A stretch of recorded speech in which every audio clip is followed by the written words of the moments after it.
జంబుమాలి యుద్ధానికి వచ్చిండు హనుమంతుడి మీదకి. మరి ఆ జంబుమాలి యుద్ధానికి వచ్చిన తర్వాత హనుమంతుడికి ఇక కోపం బాగా వచ్చింది. కోపం బాగా వచ్చి అక్కడ సాల వృక్షం అనేటువంటి ఒక చెట్టును పీకి దాన్ని ముక్కలు ముక్కలు చేశాడు. చివరికి హనుమంతుడు ఇక గట్టిగా ఒక రథం చక్రాన్ని విడగొట్టి రథం చక్రాన్ని జంబుమాలి నడిపేటువంటి ఆ రథం మీదకి విసిరాడు. విసరగానే గాడిదలు చచ్చిపోయాయి. అంటే ఆ రథానికి గాడిదలే కదా ఉన్నాయి, గుర్రాలు కాకుండా గాడిదలు ఉన్నాయి. అవన్నీ చచ్చిపోయాయి. ఆ చక్రము ఆ వీల్ వచ్చేసి జంబుమాలి మీద కూడా పడింది. కింకరులతో పాటు జంబుమాలి కూడా చనిపోయాడు. ఈ విషయాన్ని రాక్షసులు వెంటనే పరిగెత్తుకుంటూ వెళ్ళి రావణాసురుడికి చెప్పిండ్రు. చెప్పగానే రావణాసురుడికి ఆగ్రహావేశం, ఇంకా కోపం వచ్చింది. ఏంటి, జంబుమాలి కూడా చనిపోయాడు అనుకొని తన దగ్గర ఉన్నటువంటి మంత్రి కొడుకులు ఒక 7 ఉంటారు అన్నట్టు, వాళ్ళను పంపించిండు. వాళ్ళని పంపిస్తే వాళ్ళు చనిపోయినరు. 7 మంత్రి సైనికులు చనిపోయినరు. ఇంకా రావణాసుడికి ఇంకా కోపం ఎక్కువైపోయింది. అరే వాడు ఎవడురా, ఇట్లా ఎవ్వరు వెళ్తే వాళ్ళని చంపేస్తున్నాడు, ఇంతమంది రాక్షసులను చంపేస్తున్నాడు, అసలు వాడు కోతి కాదు, వాడు ఇంద్రుడు పంపినటువంటి ఒక భూతం కావచ్చు అని అనుకున్నాడు. కరెక్ట్, భూతం కావచ్చు అనుకున్నాడు. అనుకొని ఇదంతా కాదురా, ఇక ఎవరు వెళ్ళాలి అని ఆలోచిస్తూ ఉంటే ఇక వాళ్ళందరూ చనిపోయినారు కదా అనే విషయాన్ని కూడా అర్థమైపోయింది. ఇక ఈ వార్త కూడా తెలియగానే రావణుడికి ఇంకా కోపం ఎక్కువైపోయి తన కొడుకు అక్షుడు రావణాసుడి కొడుకు, చిన్న కొడుకు, ఆయనను చూసిండు రావణాసుడు. చూడగానే ఓకే నేను వెళ్ళి వాడి సంగతి చెప్తా నాన్నగారు అని చెప్పి ఆయనకు నమస్కారం చేసి ఆ అక్షుడు రథం తీసుకొని ఇక హనుమంతుడిని తోటి ఫైటింగ్ చేయడానికి వెళ్ళిండు. హనుమంతుడు ఇంకా అశోకవన ద్వారం వద్దనే ఉన్నాడు. అతన్ని చూస్తూనే అక్షుడు తన శత్రువు పరాక్రమవంతుడని గ్రహించి గౌరవ భావంతో చూశాడు. అంటే ఈయన హనుమంతుడు చాలా పవర్ఫుల్ అనే విషయము అక్షుడికి అర్థమైపోయి అరే ఈయనతోటి మనం ఫైటింగ్ చేస్తే జాగ్రత్తగా చేయాలి అని అనుకున్నాడు.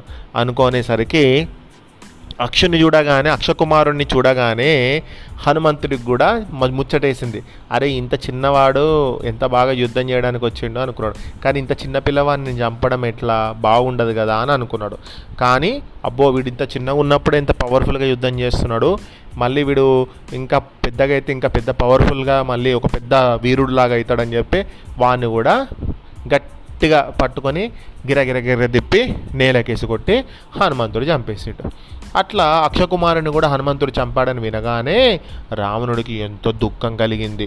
అతను దాన్ని కడుపులోనే దాచుకొని కోపంతో ఇంద్రజిత్తును చూసి, నాయన ఇంద్రుణ్ణి నువ్వు గెలిచావు, నువ్వు చాలా గొప్పవాడివి, నువ్వు బ్రహ్మ నుంచి చాలా గొప్ప అస్త్రాలు పొందావు, ఈ కోతి కింకరులనందరినీ చంపాడు, జంబుమాలిని, మంత్రి కొడుకులను, 5 సైనాధిపతులను, నీ తమ్ముడైన అక్షకుమార్ని కూడా చంపాడు. వాడి బలం ఎలాంటిదో సరిగా నీకు తెలిసింది కదా, ఇప్పుడు నువ్వు వెళ్ళు, నువ్వు విజయం పొందిరా అని అన్నాడు రావణాసురుడు. ఇంద్రజిత్తు తండ్రికి ప్రదక్షిణం చేసి ధనుర్బాణాలు అంటే ఆయన దగ్గర ఉన్నటువంటి బో అండ్ ఆరోస్ని తీసుకొని వెళ్ళాడు. రథమెక్కి యుద్ధంకి బయలుదేరాడు. హనుమంతుడి కేసి వెళ్ళాడు. హనుమంతుడు అతన్ని దూరాన్ని చూస్తుండగానే గట్టిగా నవ్వాడు. రా నీ సంగతుడు చెప్పేస్తా అని తన శరీరాన్ని ఇంకా పెద్దగా పెంచాడు. తర్వాత ఇద్దరు యుద్ధానికి తలపడ్డారు. ఇంద్రజిత్తు 11,000 మంది అంటే 11,000 మెంబర్స్ కూడా ఫైటింగ్ చేసే అంత కెపాసిటీ ఉంటుంది అన్నట్టు ఇంద్రజిత్తుకి. అయితే ఇక అతను వేసే బాణాలు అన్ని బాణాలు జప్ అని బాణాలు వేస్తూనే ఉన్నాడు. ఆ బాణాలు ఏవి తగలకుండా హనుమంతుడు తప్పించుకుంటున్నాడు. ఎంతసేపు యుద్ధం చేసినా హనుమంతుడు ఇంద్రజిత్తు హనుమంతుడికి కానీ దొరకడం లేదు. ఇక తన బాణాలన్నీ వేస్ట్ అయిపోతున్నాయని చూసి ఇంద్రజిత్తు ఇక వీని చంపటము ఇంపాసిబుల్ అనుకున్నాడు. ఏదో ఒక విధంగా వీని పట్టుకోవాలి అని అనుకున్నాడు ఇంద్రజిత్తు. అనుకొని అందుకు బ్రహ్మాస్త్రం ప్రయోగించాడు. దాంతో హనుమంతుడు కట్టుపడి చెయ్యి కాలు కదిలించలేని స్థితిలో ఉండిపోయాడు. అంటే ఆయన ఇట్లా బ్రహ్మాస్త్రం వేయగానే ఒక రోప్ వచ్చి హనుమంతుడికి మొత్తం చుట్టుకొని కదిలించలేని స్థితిలో ఉండిపోయాడు. అప్పుడు అతడికి పూర్వము బ్రహ్మ తనకిచ్చిన వరం జ్ఞాపకం వచ్చింది. అతనికి ఏ అస్త్రం వల్ల ప్రమాదం లేకుండా బ్రహ్మవరం ఇచ్చాడు. అయితే బ్రహ్మ ఆల్రెడీ హనుమంతుడికి ఒక వరం ఇచ్చిండు, ఏంటంటే ఏ అస్త్రం నేనేం చేయదు అని. అనగానే తనను బ్రహ్మ, దేవేంద్రుడు, వాయుదేవుడు కాపాడుతూనే ఉంటారని హనుమంతుడు అనుకొని అతనికి రావణుడితో, సరే ఇతను నన్ను ఆల్రెడీ కట్టేసింది కదా బ్రహ్మాస్త్రంతో, అసలు ఇప్పుడు నేను రావణాసుడు దగ్గరికి వెళ్తా, అసలు రావణాసుడు ఏం చేస్తాడో చూద్దామని అట్లనే పట్టుకొని ఉన్నాడు. ఇక కదలకుండా ఉన్నటువంటి హనుమంతుణ్ణి రాక్షసుల దగ్గరికి వెళ్ళి భయంగా వెళ్ళి తాళ్ళతో అతన్ని ఇంకా గట్టిగా బంధించారు. వారు హనుమంతుడిని తాళ్ళతో కట్టగానే హనుమంతుడు అలాగే ఉండిపోయాడు. ఇక హనుమంతుని రాళ్ళతో కొడుతూ, కర్రలతో కొడుతూ, గుచ్చుతూ, శూలాలతో గుచ్చుతూ, పవర్ఫుల్గా ఉండేటువంటి వెపన్స్ అవి వాటితో గుచ్చుతూ రావణాసుడి దగ్గరికి తీసుకెళ్లారు. అయితే ఇక సభలో రాక్షస ప్రముఖులందరూ, అక్కడ ఉండేటువంటి వాళ్ళందరూ, ఎవడు వీడు, అచ్చం కోతిలాగున్నాడు, ఇక్కడికి ఎందుకు వచ్చాడు, ఎవరు పంపగా వచ్చాడు, ఎవరిని చూడడానికి వచ్చాడు అని అందరూ డిస్కషన్ చేసుకుంటున్నారు. మరి కొందరు రాక్షసులు, వీడిని చంపేయండి, వీడిని కాల్చేయండి, మనం తినేద్దాం వీడిని అని అన్నారు. హనుమంతుడు ముందుకు వచ్చి రావణుడి సింహాసనం దిగువన కూర్చున్న అందరినీ చూస్తూ అందరిని ఒకసారి ఇట్లా అబ్జర్వ్ చేసిండు హనుమంతుడు. ఎవరెవరు ఉన్నారు హనుమంతుడు అని, హనుమంతుడు అక్కడ రావణాసుడి దగ్గర ఎవరెవరు ఉన్నారని అన్నీ అబ్జర్వ్ చేస్తున్నాడు. అక్కడ ఇక అటు ఇటు గుంజుతున్న హనుమంతుడు రావణుడు చూశాడు. అతని కళ్ళు కోపంతో హనుమంతుడిని చూస్తున్నాడు రావణాసురుడు. వీడు ఎవడు, వీడు ఎక్కడి నుంచి వచ్చాడో తెలుసుకోండి, వీడి విషయం ఏమిటో అడిగి తెలుసుకోండి అని అన్నాడు. హనుమంతుడు రావణుణ్ణి, అతని మంత్రులైన వాళ్ళందరినీ చూసి, రావణాసుడు దగ్గర నుంచి చూస్తే చాలా అంటే చూడ్డానికి భయంకరంగా ఉన్నాడు. ఈ రావణాసుని చూసి 3 లోకాలు గజగజ వణకడం అనేది పెద్ద అందులో విషయం ఏం లేదు. ఎందుకంటే రావణాసుడు చూడ్డానికి గంభీరంగా ఉన్నాడు.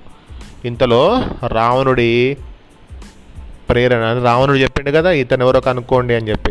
అప్పుడు ప్రహస్తుడు హనుమంతుడితో ఇలా అన్నాడు, ఏ వానరుడా, భయపడకు, నిన్నెవరు పంపారు, ఎవరు, విష్ణు పంపిండా, ఎవరు పంపిన చెప్పు నిన్ను, అయినా నిన్ను ఎవరు పంపినా నిన్నేమి మేము చెయ్యము, నిజం చెప్పు, నిన్ను విడిచిపెడతాము.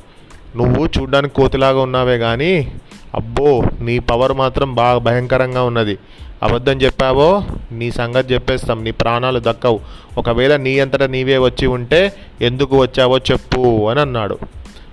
అయితే ఈ ప్రహస్తుడి మాటలు అనగానే హనుమంతుడు రావణుడి వైపు చూసి, నన్ను పంపినది ఇంద్రుడు, కుబేరుడు, వరుణుడు, యముడు కాదు, విష్ణువు కూడా కాదు, నేను పుట్టుకతోనే కోతిని, ఇది నిజమైన కోతి రూపం, నేనేం మాయావిని కాదు, అయినా నేను ఇంత దూరం వచ్చానంటే నా బలం ఏంటో మీకు అర్థం కాలేదా, అశోకవన నాశనం చేశాను నేనే, అయినా కూడా ఇంతమంది రాక్షసులు నా పైకి వచ్చారు, అయినా అంతమందిని నేను వాళ్ళని చంపేస్తారని చెప్పి ఆత్మరక్షణ కోసం, అంటే నన్ను నేను కాపాడుకోవడం కోసం వారిని చంపాను, అర్థమైందా అని చెప్పాడు. సరే కానీ నేను ఎంతసేపు కూర్చోవాలి, ఇలా నాకు కూర్చోడానికి ఒక కుర్చీ ఇవ్వరా అని అన్నాడు. అప్పుడు ఏంటి, రాజు అయినటువంటి రావణాసుడు ముందు నువ్వు కూర్చుంటావా అని అందరూ కోపంగా అన్నారు.